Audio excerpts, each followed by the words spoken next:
Constância tinha-me pedido que falasse dos tratores agrícolas, mas eu resolvi falar um bocadinho mais e deixei os tratores só para a última parte. Porquê? Porque eu penso que houve agora neste momento, dois factos que eu penso que são importantes e já foram referido isso. O PENS foi publicado, o PENS 2020, que é o plano, no fundo, o Plano Nacional de Segurança Rodoviária para até o ano 2020, e antes disso estamos a assistir a uma inversão nas tendências que vínhamos a registrar da redução da sinistralidade rodoviária. E eu penso que isso merece, digamos, ser referido e ser apresentado e até ser comentado. Eu peço desculpa, mas eu não tenho aqui o ecrã e, portanto, eu vou ter que me guiar por ali, que eu não sei o discurso de cor. Se tiver dúvidas, terei que vir aqui aos papéis para ver. Mas, portanto, eu ia, como vos disse, ia falar aqui nestas três coisas. Vamos começar pela evolução recente da sinistralidade rodoviária e eu vou apenas referir rapidamente os resultados obtidos na anterior estratégia. Portanto, nós, de 2009, 2015, conseguimos atingir a maioria dos objetivos que estavam fixados. Está ali a vermelho o problema do álcool e da condução sob o efeito do álcool. É um dos pontos críticos que continua a existir na nossa sinistralidade, é a condução sob o efeito do álcool, e não conseguimos ali reduzir de acordo com os objetivos que estavam fixados. O objetivo quantitativo foi atingido, portanto 60 mortes por milhão de habitantes, e nos restantes objetivos as coisas correram bem. Se virem a evolução do número de vítimas mortais a 30 dias, portanto aqueles que incluem os que morrem no local e aqueles que vão morrer no hospital, o nosso desempenho é aquela curva a vermelho, a coisa correu bem, digamos. Há ali um ano, que é o ano de 2014, que houve ali um ressalto, digamos, não conseguimos baixar em relação a 2013, mas as coisas retomaram e, portanto, temos vindo a registar um desempenho convergente com os objetivos, e o objetivo final fixado para 2020 pela União Europeia, que era metade do que tínhamos em 2010. Bem, esta é a mesma curva, só que aqui já temos as metas do PENS 2020, temos aqui, e aqui está por o total, não é reportado ao milhão de habitantes, mas é o número total de vítimas mortais. E, de facto, nós temos ali já o 2020, que é a linha azul, temos a curva, ou a reta fixada pela União Europeia, e temos a vermelho aqui o registado. Aqui nós representamos em cima da nossa curva de desempenho aquilo que se está a registrar na União Europeia, são as curvas a vermelho. E o que está a acontecer na União Europeia, já vos vou mostrar mais em pormenor, é que desde 2012 começou a haver um descolamento. Portanto, não há uma redução, a tal redução que a própria Europa vinha a registrar e que está ali marcada naquela curva a vermelho cheio desde 2010 até 2012, 2013, mas a partir daí houve uma estagnação e, de facto, não há a redução do número de vítimas mortais. Portanto, a própria União Europeia não está a conseguir atingir os objetivos que ela mesma se fixou para os 28 países da União, o que levanta um problema. Se virem, isto é a mesma coisa, mas já quantificado, portanto, aquela curva a verde, penso que conseguiram ver daí, mostra o que é que está a acontecer, portanto, há um descolamento e há uma estagnação na redução do número de vítimas mortais. Portanto, isto contraria aquilo que a União Europeia tem vindo a definir como objetivos, enfim, toda a sua política em termos de segurança rodoviária, e está a começar-nos a acontecer agora a nós isto, que é o que eu vou mostrar a seguir, que nós até aqui temos vindo continuamente, sustentadamente, a reduzir o número de vítimas e agora estamos aqui a ter uma estagnação e, eventualmente, uma inversão desta tendência. Este gráfico refere aquilo que o Paulo Ariel já referiu, penso que foi o Paulo Ariel que referiu, que nós fomos, no período 2010-2015, o país europeu que mais reduziu as vítimas mortais decorrentes da sinistralidade rodoviária. Portanto, fomos os campeões, batemos todos os outros países europeus, tivemos, portanto, um excelente desempenho, muito acima da média europeia e muito acima do objetivo que estava fixado para a União Europeia. Aqui é só para comparar o efeito, digamos, nós em 1995 éramos os piores da Europa, estávamos no país com o maior número de vítimas mortais na Europa e passámos em 2015 para ser o país que mais reduziu a sinistralidade. Tivemos um bom desempenho em todo este período e um desempenho notável. Passamos dos piores para, já vão ver agora, para meio da tabela. Portanto, isto é é o nosso índice de sinistralidade por milhão de habitantes e estamos ali a meio da tabela, um bocadinho acima do meio da tabela, mas ainda estamos acima da média da União Europeia e, portanto, há aqui um esforço grande ainda a fazer. E agora, para vos mostrar o que é que está a acontecer este ano. Este ano e, em particular, estes 2 últimos meses, estes 3 últimos meses. Se virem, isto são os resultados acumulados de 1 de janeiro a 30 de abril. Portanto, número de acidentes baixou ligeiramente, número de mortes baixou ligeiramente até 30 de abril. Feridos graves subiu, aumentou ali um bocadinho em relação ao ano que passou e os feridos leves baixaram. Quando fazemos a mesma conta, mas agora de janeiro a 15 de junho, portanto mais mês e meio, temos ali um agravamento do número de mortes, significativo, porque são 20 e tal, 30 e tal mortes, a mais. Temos um agravamento nos feridos graves e uma ligeira redução nos feridos ligeiros, mas que, digamos, não tem um peso que mereça grande referência, porque o que baixa é pouco e, sobretudo, ao nível dos mortos e dos feridos graves, estamos a ter um agravamento significativo. Eu chamo a atenção também para uma coisa, que é o facto do número de acidentes ter descido, portanto, aumentou a gravidade dos acidentes, é o que isto quer dizer, e, comparativamente com o ano passado, estávamos a ter uma redução, um aumento, perdão, do número de acidentes, redução do número de vítimas, mas aumento dos acidentes, e este ano o que está a acontecer é o contrário. Estamos a reduzir os acidentes e a aumentar as vítimas, portanto, a aumentar a gravidade dos acidentes. Quando nós reportamos estes dados ao ano deslizante, isto é o período de 16 de junho de 2015 a 15 de junho de 2015, a situação mantém-se grave. E, digamos, nós utilizamos este indicador por uma questão de estabilidade estatística. Pode ter sido ali o 15 de abril, o 15 de junho, enfim. Mas isto é o ano. É o ano comparado com o ano anterior, o ano deslizante. Portanto, tanto nos feridos graves como, sobretudo, nos mortos, há um agravamento significativo. E que, se virem, é aquele agravamento que está ali marcado, aquela subida, tanto da curva azul como da curva vermelha, é o agravamento que estamos a registrar no vermelho, nos mortos e no azul, nos feridos graves. Portanto, reparem que é março, abril, que há aquela subida que se mantém, e, se virem, estamos a atingir os valores de 2015. Portanto, estamos a andar para trás em termos quantitativos daquilo que se tinha perspectivado como objetivos fixados. Portanto, temos aqui um problema que é preciso conhecê-lo melhor e é preciso começar a agir, digamos assim. O PENS 2020. O PENS 2020 é o tal plano que vai ter vigência até 2020. Ele foi aprovado em Conselho de Ministros em 20 de abril, é uma resolução de 20 de abril, e foi publicado agora há 2 dias, no dia 19 de junho. Portanto, vai começar agora, digamos assim, a sua implementação. O Paulo Arial também já referiu isto, portanto, a visão do PENS 2020 é alcançar um sistema humanizado de transporte rodoviário, que ninguém deve morrer ou ficar permanentemente incapacitado em sequência de um acidente rodoviário em Portugal. Portanto, isto são a visão e os imperativos que nós fixamos para este plano. Tem uma meta, a meta é ambiciosa, é uma redução de 56% em relação a 2010, portanto é mais ambiciosa do que aquela que estava fixada na estratégia anterior e na União Europeia. Isto dará 41 mortes por milhão de habitantes em relação em 2020, 178 feridos graves, e estas metas decompõem-se, digamos assim, em 5 objetivos estratégicos. Melhorar a gestão, utilizadores mais seguros, infraestrutura mais segura, veículos mais seguros e melhorar a assistência e o apoio às vítimas.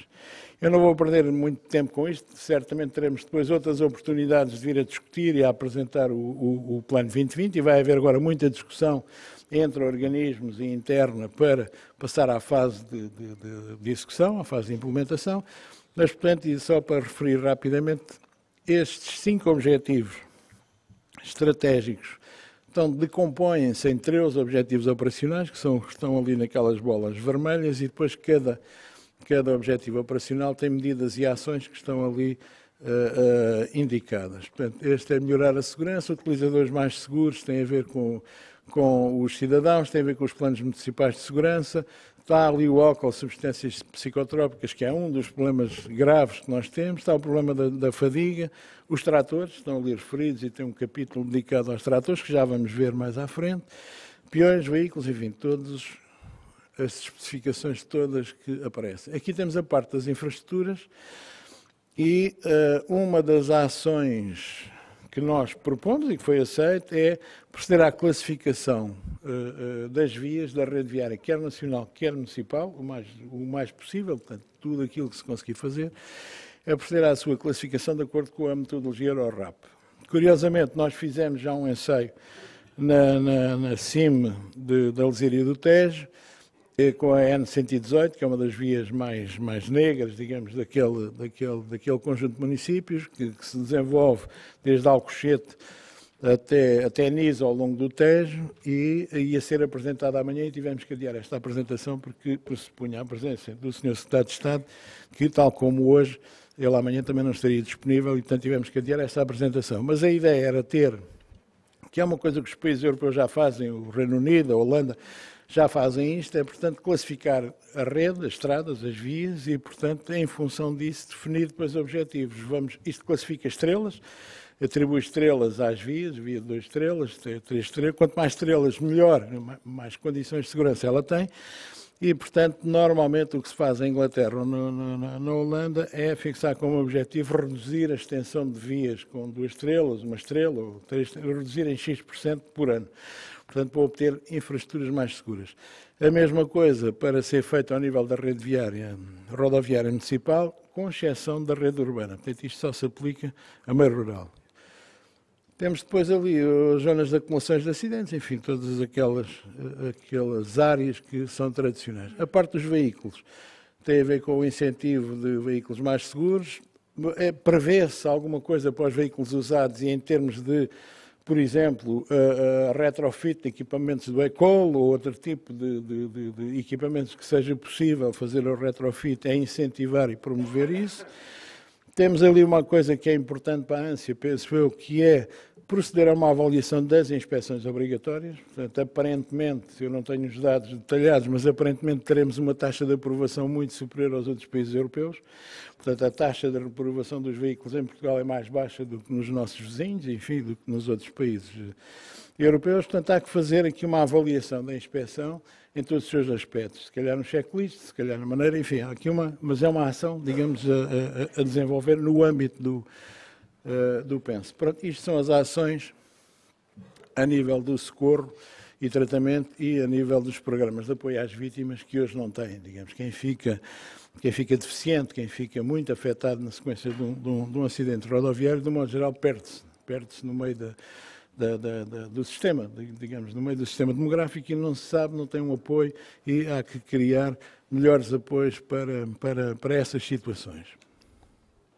Pronto, cá está, isto é a síntese, temos aqui os tais 5 objetivos estratégicos, temos os 13 objetivos operacionais, que são os quadrados brancos, e depois o conjunto de ações e de medidas incluídos em cada um daqueles objetivos estratégicos. Este plano assenta 64% no MAI, no Ministério da Administração Interna, tanto connosco, com todos os órgãos na ANPC, todos os órgãos que compõem o Ministério da Administração Interna. O Ministério do Planeamento e Infraestruturas tem ali um peso significativo também, com 19% do conjunto de ações do seu lado, e depois temos a saúde e os restantes. Uma das coisas que nós consideramos importante e que foi aprovado, e isso é extremamente importante, é a gestão e o acompanhamento do PENS. Foi criada uma Comissão Interministerial para a Segurança Rodoviária. Esta comissão é presidida pela Ministra e integra vários ministros. E qual é o objetivo desta comissão? É acompanhar a execução e assegurar o efetivo cumprimento atempado, efetivo e atempado. Portanto, isto é um órgão de direção política que nos ajudará, digamos, no desempenho e na execução de todo o plano, que foi uma das coisas que foi fraca na anterior estratégia, foi o apoio político, o apoio empenhado, digamos assim, dos membros do Governo ao desempenho das medidas que estavam previstas. Uma segunda estrutura, que é presidida pelo Secretário de Estado da Administração Pública, que integra os órgãos, digamos, do Estado, dos vários ministérios, portanto, estão ali todos aqueles que vão integrar, digamos, este Conselho, e que tem permissão, digamos, é um órgão mais técnico e tem permissão acompanhar a execução do plano. O outro é um órgão político, é verificar o desempenho e o cumprimento. Aqui tem uma componente técnica que ajudará, digamos, na implementação do plano. E depois, finalmente, temos um Conselho Científico. O PENS foi sujeito a validações por várias universidades e, portanto, a nossa ideia, e foi aprovado pelo Governo, é que este Conselho fosse um Conselho de Cientistas que abordasse, discutisse, fizesse avaliações, enfim, que fosse avaliando permanentemente o cumprimento dos planos e de ações setoriais e propor medidas corretivas. Digamos, um plano é uma coisa viva, portanto, não tem que ser adaptado, tem que ser ajustado, tem que ser... A vida muda, como veem, a nossa sinistralidade está a subir ao contrário do que nós esperávamos, portanto, há aqui coisas sempre que têm que ser adaptadas e alteradas, e, portanto, é isso que se pretendia com esta comissão. Finalmente, vamos aos tratores, que era o tema que me trouxe aqui, que me convidaram para vir aos tratores. Bom, eu vou-vos dar alguns elementos estatísticos. Isto são as vítimas mortais, os feridos a 30 dias e os feridos graves e feridos leves a 30 dias. Como vê, tem havido alguma oscilação, mas em relação 2016, 2015, houve um agravamento, houve um aumento do número de mortes a 30 dias, houve uma redução dos feridos graves e houve uma estagnação, digamos, é o mesmo número dos feridos leves. Se virem os dois gráficos abaixo, nós temos um total de 8%, aqui no caso os condutores que são vítimas mortais, 9% são feridos graves, e depois 42% de feridos leves. Nestes acidentes há 41%, portanto menos de metade ficam ilesos, digamos, em resultado desse acidente. O outro queijo do lado esquerdo mostra a mesma coisa, mas para o conjunto dos utentes, portanto condutores, motoristas e passageiros, ocupantes do trator, que muitas vezes em Portugal usa-se isso. A pessoa vai sentada no guarda-lamas a ser transportada, ou uma ou mais. Ora bem, aqui é dar um peso relativo dos tratores, da sinistralidade dos tratores com o resto. Portanto, se virem a primeira linha do quadro superior, é o peso relativo da sinistralidade, anda nos 4%, baixou em 2015, subiu em 2016, 4,3%, a média nestes 5, 6 anos é de 4,2%. Portanto, os restantes veículos têm o peso significativo, digamos, são esses que são aqueles que são responsáveis pela grande sinistralidade em termos de vítimas mortais a 30 dias. Os tratores têm 4%. Como é que as coisas têm evoluído em termos de número de índices? Se virem os restantes veículos, têm havido uma descida contínua, é aquela curva que está na linha inferior do quadro do meio, e os tratores têm andado para cima e para baixo, portanto não há, digamos, uma tendência clara de redução da sinistralidade nos tratores. O último quadro mostra o peso relativo da morte dos condutores em relação ao total de mortes no acidente. Portanto, como é natural, o trator tem menos passageiros, às vezes leva passageiros, portanto, o peso relativo dos condutores é de 94%, 95% no total de vítimas, portanto, enquanto nos outros veículos é 78%. Aqui é também uma caracterização quantitativa dos grupos etários dos condutores envolvidos nestes acidentes. Reparem que o peso relativo do grupo etário dos 65 aos 74 e do grupo etário mais de 75 é o dominante. Portanto, nós temos um problema, como todos se consultarem o Correio da Manhã, que é onde é a fonte que eu vejo os acidentes dos tratores, a verdade é esta, vão ver que a maioria são pessoas já idosas, portanto, já pessoas que ou as máquinas são mais antigas, são menos ajustadas, eles próprios já não se conseguem adaptar com a mesma facilidade, e a verdade é que são os dois segmentos etários mais significativos em termos da mortalidade, são os mais de 65 anos e mais de 75. Aqui é a mesma coisa, segundo a natureza do acidente. Reparem que na primeira coluna 65% dos acidentes são reviramento do trator com esmagamento, portanto, de um modo geral, não têm o arco, chamado arco de Santo António, não tem o dispositivo de segurança e, portanto, é onde há um número significativo de vítimas mortais, é naquele tipo de acidente. E deixem-me dizer-vos também uma coisa que se calhar pouco se sabe, mas o número de mortes na estrada, decorrente da sinistralidade rodoviária, é inferior àquele que acontece no campo. Portanto, eles morrem maioritariamente no campo, a lavrar, a operar, com o mesmo tipo de acidente. Há um afundamento de um pneu, há uma coisa qualquer, o trator vira-se e eles ficam debaixo do trator. E também acontece na estrada, mas a maioria destes acidentes são fora da via, são em operação, o que dificulta as condições de controle, de fiscalização deste tipo de comportamento, porque no campo só há ACT ou entidades que possam entrar e atuar fora da estrada, portanto em propriedades privadas, é que poderão vir a alterar este tipo de comportamento. Portanto, reparem que em termos dos mortos, o grande peso relativo é o despiste e o capotamento. Nas outras situações, portanto, o ferido grave, o feridos leves ou ilesos, são de facto, o despiste tem um peso o capotamento tem um peso muito inferior em relação àquele primeiro item. Aqui é apenas para verem um bocado a variação ao longo do tempo, portanto, temos ali o maio e o setembro, são os meses com maior número de vítimas, quer mortais, quer feridos graves a 30 dias, e aqui é por semana, portanto também é natural, a terça e o sábado são os dias mais carregados, digamos assim, e que estará relacionado com a atividade agrícola, digamos, e com a atividade que se verifica no campo. Esta é a mesma figura, mas aqui está por distritos, e temos aqui os mortos, feridos graves, feridos leves e os ilesos. Aquele bocado da barra azul é o peso relativo dos que ficaram ilesos na sequência de um acidente com um trator. Uma visão do que se passa a nível dos distritos, e que como é natural, portanto, temos aqui os distritos mais agrícolas, são aqueles que têm o maior número de vítimas, está ali Santarém, está Castelo Branco, está a Guarda, Leiria, enfim, são aqueles onde há atividade agrícola, Viseu, onde tem mais peso, o que é, portanto, natural. Para mim, curioso é o Setúbal estar a zero, mas isso eu não tenho uma explicação para isso. Eventualmente, por serem... Não, e era isso que eu ia dizer. Os distritos do que apanham as zonas do Alentejo, o Alentejo, em princípio, são grandes empresas agrícolas e, portanto, se virem nas grandes empresas, os tratores estão todos equipados com dispositivos de segurança. O terreno é plano, mas não é só por isso, é porque os tratores naquelas regiões têm cabine.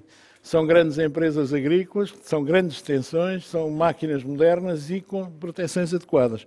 Coisa que não acontecerá, enfim, não acontecerá tanto. Já a Beja não é bem assim, mas também os números de Beja são fracos. Mas, em princípio, e Beja é mais plano que os outros. Mas, enfim, eu atribuo isso a esse tipo de características, que é os equipamentos, e as empresas já têm uma cultura rodoviária diferente, uma cultura de segurança diferente, e eu estou mesmo a acabar. O que é que nós prevemos no PENSE 2020, é o que está aqui, que foi agora publicado. Portanto, há ali uma parte que é uma parte de estudo, de analisar melhor as causas dos acidentes, é a primeira medida, que é a GNR a entidade que mais informação tem, mais completa, porque os acidentes mortais, quer na via, quer fora da via, são reportados à GNR, portanto a GNR conhecerá melhor que todos os outros o que se passa com a sinistralidade. Temos ali uma das medidas, que é estudar a viabilidade da realização da inspeção obrigatória aos tratores agrícolas com recurso a centros de inspeções móveis. Portanto, isto é uma ideia que vai ter que ser desenvolvida pelo IMT. A terceira medida é promover a alteração legislativa no âmbito da habilitação legal para conduzir, por forma a dar formação a quem conduz as máquinas e que não tenha formação sobre segurança no caso da condução destas máquinas, que é uma ação que cai também no âmbito do IMT. Depois teremos ali uma ação que tem a ver connosco, que tem a ver com a adaptação à alteração legislativa da utilização adequada dos sistemas anti-captamento. O que se verifica hoje é que mesmo os tratores que têm o Santo António, aquilo é desligável, é rebatível, e, portanto, tem que se alterar a legislação por forma a que, sempre que o utiliza para circular na via, ele tem que o ter armado, não pode ter o arco rebatido, como condição para ele ser eficaz, não vale a pena estar lá o arco. Não é? Agora, no campo, se eles andarem nas árvores, que é o que eles dizem, debaixo das árvores, bom, aí é outro problema. Agora, a circular na via, eles têm que ter o arco armado e tem que haver penalizações para isso. Depois, como eu já vos referi, grande parte da sinistralidade é fora da via, portanto, é no campo, em trabalho agrícola, é a Direção-Geral da Agricultura que compete desenvolver e implementar campanhas de sensibilização para a utilização adequada dos equipamentos agrícolas, nomeadamente dos equipamentos de segurança. E, finalmente, uma última ação que é promover a fiscalização seletiva aos tratores agrícolas, com incidência particular nos arcos de proteção, lá está, e cintos de segurança e transporte de passageiros. Portanto, nós, uma das coisas que verificamos é que também o passageiro muitas vezes vai pendurado nos guarda-lamas de trás do trator e muitos ficam debaixo do rodado quando caem, ou quando o trator assenta, ou quando há assentamentos, e, portanto, isso provoca a morte de muita gente dessas. Portanto, isso tem que ser banido, e tem que ser banido com ações de fiscalização adequadas para que se consiga deixar de ter isso. E pronto, isto é o que diz o PENS e é o que eu tinha para vos dizer. Muito obrigado pela vossa atenção.